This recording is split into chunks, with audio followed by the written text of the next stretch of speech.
Okay, class. Today we are on focus lesson. We're on day 2, standard. The strand that was chosen for the focus lesson today, we have identified using our data that across the board that standard was a weak point for all of our students.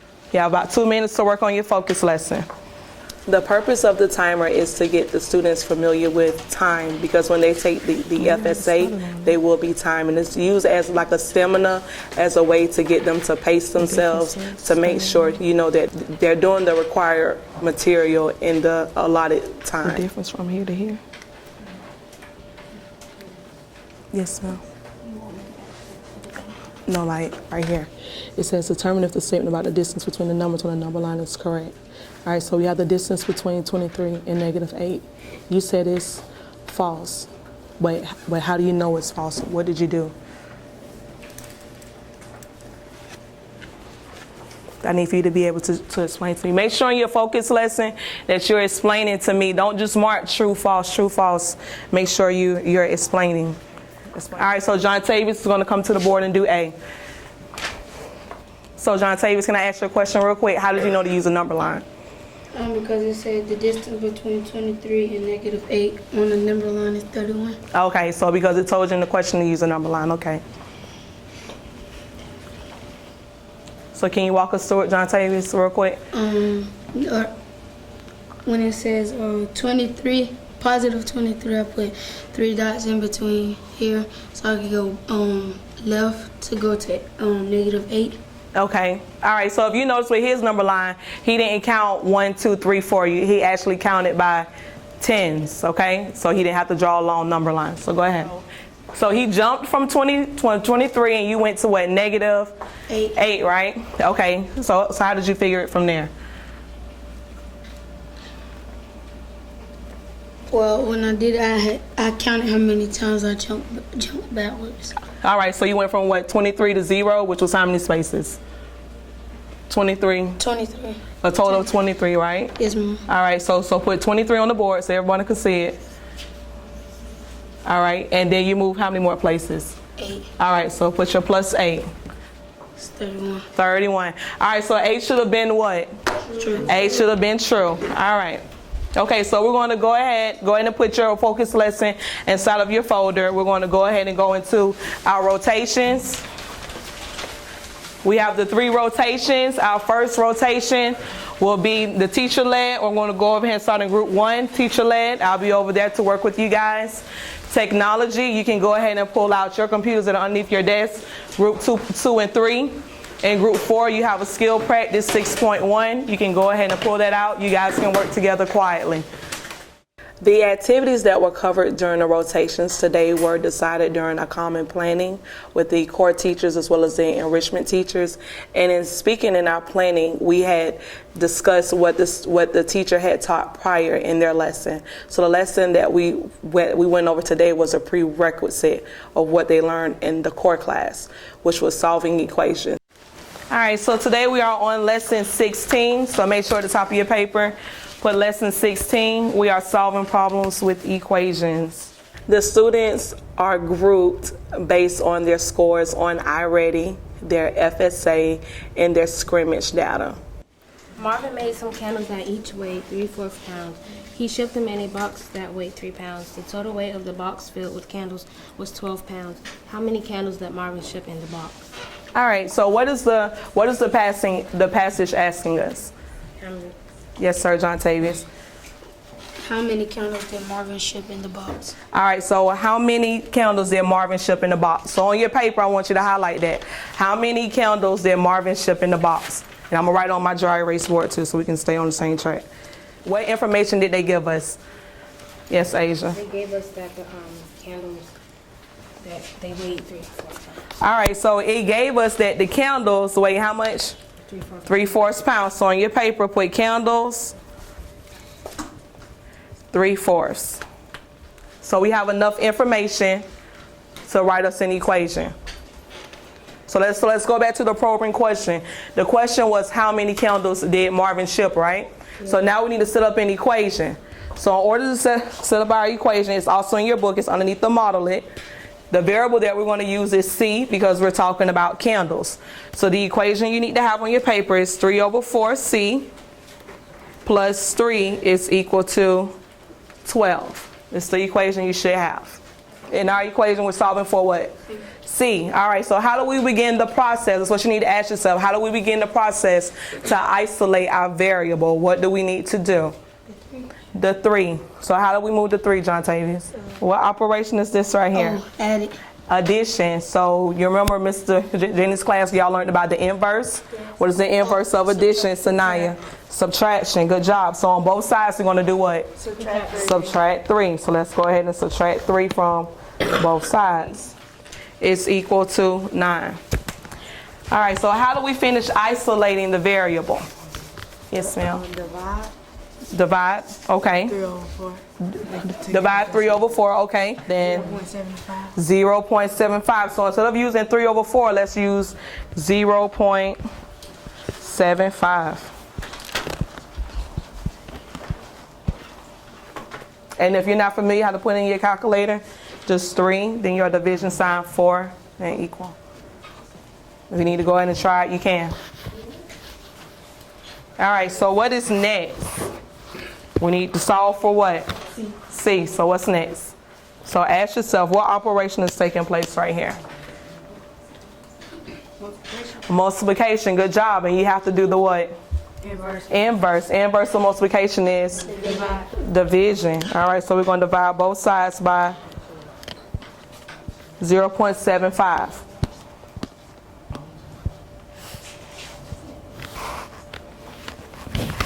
So what happens when you divide both the 0.75 and 0.75? You end up with 1. So right now we just have our C. So go ahead and use your calculator and plug those numbers in. Yes, ma'am. 12. Good job.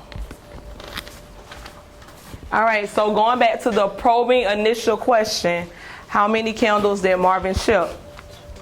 He shipped a total of 12. Good job. All right, so now I want you guys to try a problem that's similar to it. So let's go ahead and move down to your try it. The try it is on page 149, number 7. 149, number 7. I want you guys to go ahead and try it.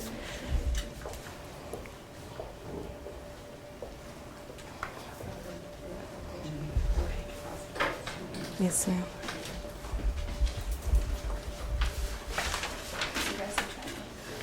And slow down. Stop moving so fast. Slow down. I'm on 9. How you did them 10? I said I'm doing that. Mine is the negative double. Somebody did number 9. You 64 divided by 9.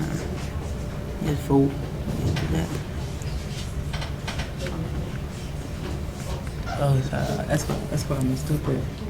The city year role in the enrichment class is to be an interventionist to her students as well as to other students that are in the classroom. She has a set of students that she works with daily to ensure that they're understanding the instruction. If they need additional assistance, she's there to provide it for them as well. What did we do last time? Okay. Oh, times it by reciprocal. The reciprocal. What's the reciprocal of 9? 5 over 9. Okay, students, the ones that were teacher-led, you guys are going to move on to independent practice. The technology, we're going to move on to teacher-led. And if you are independent, you're going on to the computers. I find it beneficial for me to rotate from center to center instead of the students for classroom and time management. This process thus far has worked successfully for me and my students. The ones that were teacher-led, you have a paper, Skills Practice 6.1. You need to go ahead and pull it out. It's inside of your folder. Okay, underneath your desk, you should have an I-rated book. Go ahead and turn to page 148. If you do not have a book, just raise your hand and I'll grab you one. You're passing that book behind you, Mr. 148.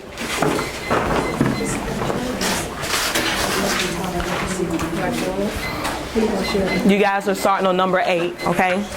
Number 7 is an example. All right, class, so today we are on lesson 16, page 148. We're talking about solving problems with equations. Here we have a passage. Is there a volunteer to go ahead and read the passage for us? Bree, go ahead. How many candles did Marvin ship in the box? All right, so the question is asking us how many candles did Marvin ship? So how many candles? So make sure on your paper you write down this question because this is the ultimate question we have to answer. How many candles is Marvin going to ship? So this is all the information that it gave us here. So one candle was 3/4. The total weight of the box with the candles in it was 12, and just the candle box itself weighed 3 pounds. So we need to go ahead and set up an equation for us. So we have identified we're solving for C. So what is our first step? Can someone raise their hand? Tell me the first step. Tracy. You break down the variable and get it by itself. Okay, almost before we get to that point, what else can we do before we get to that point, before we bring it down? Brianna. Turn the fraction into a decimal. All right, we're going to try that technique, but let's hold off on that really quick. Layla. Use the inverse operation. The inverse of what? Addition. Of addition. What's the inverse of addition? Subtraction. All right, subtraction. So that means we're going to do what? Subtract what? 3. 3. Good job. We're going to subtract 3 on both sides. Remember the rule in algebra, if you do it to one side, you do it to the other side. All right. So we're going to subtract 3 on both sides. So we're going to go ahead and bring down our 3/4 C. We have a positive 3 and a negative 3, and they cancel out. And then we have 12 minus 3, which is 9. All right, so right now we have 3/4 C is equal to 9. All right, so can someone walk me through? Someone walk me through the next step. Miss Layla. You gotta divide 3/4 on both sides. So since we have a fraction, when you have a fraction, another way you can cancel out is that you can multiply by the reciprocal. Okay, think about it. Reciprocal means what? Can someone means to what? Flip. All right, so Layla said that it means to flip. So Janice said we were to flip it, what does 3/4 turn into? 4/3. 4/3. All right, so we're going to multiply both sides by 4/3. So this works as well. I'm going to show you why. 4 times 3 is what? 12. And we know 3 times 4 is what? 12. So 12 divided by 12 is 1. So we just left with 1C, right? Or just C, right? All right. So can someone explain to me how do we multiply this part out? Imari. You can put the 9 over 1. All right, good job. So we can put our imaginary 1 that we know is already there underneath our 9. So when we do that, we can multiply across the top. So 9 times 4 is 36. 1 times 3 is 3. So now we still have to divide, right? So 36 divided by 3 is what? 12. Good job. So did we end up with the same answer? Yes, we just did it 2 different ways. One was a decimal point and one was the reciprocal. All right, so now I want you guys to try it on your own. Make sure you jot this down, this reciprocal part, because this is very important. So make sure you jot that down. All right, Tracy, you look puzzled. What's going on? All right, so first thing you need to ask yourself is there something that I've done before that looks the same? So we're here. That's your problem. So if you look at this problem and what we just did right here, is there some similarities in what we just said? There's a fraction. Yes, a fraction. And then we also have A variable. okay, and also the constant, right? Yes. Which is our 3. So do these problems look the same? Yes. Okay, so we can follow the same method. Just make sure you pay attention to your signs and the operations. So this time, instead of turning it into a decimal, because you guys know how to do that, let's go ahead and tackle the reciprocal. So let's go ahead and do the reciprocal instead of turning it into a decimal point. Yes, if you would like to do both, that's great, Layla. You can do both. You're moving a little too fast, Bree. Let's look at this. No, leave that how that was. The equals 5 was right. Okay, let's look at this side over here. Did you? Yeah, let's bring it over here so I can see too. All right, so you're already trying to go to your reciprocal, but can you touch this? So we're going to go ahead and close out our lesson on solving problems with equations. We have an exit ticket on the board. You guys, I give you about 3 minutes. Layla, go ahead and start the timer for me. 3 minutes to complete the exit ticket that's on the board, and then we're going to review. Look what Jacquay pulled out. Remember your exit ticket warm-up sheet? That's what it needs to go on. I wasn't going to say anything. For the lesson today, what we used for our exit ticket was a question that came from the standard-based practice from Carnegie. All right, so your time is up for your exit ticket. Time is up for our exit ticket. All right, so Sanaya is going to go to the board. She's going to go ahead and solve it for us. Go ahead, Sanaya. Okay, can you walk us through it, Sanaya? So first I look and I see the 9, so I subtract 9 So why did you subtract 9? because that's the inverse of addition. Okay, because it's the inverse of addition, so she did the inverse, which was subtraction. Okay. And I did 63 subtract 9 and got 54. 54, okay. And then I put 6, 9 down, 6x, and then equal sign. Then I divide by 6. Divide 6 divided by 54, and I got 9. So x equals 50. X equals 9. It's okay. X equals 9. So good job today. Is there any questions really quick on solving equations? Is there any questions? Is there any lingering questions?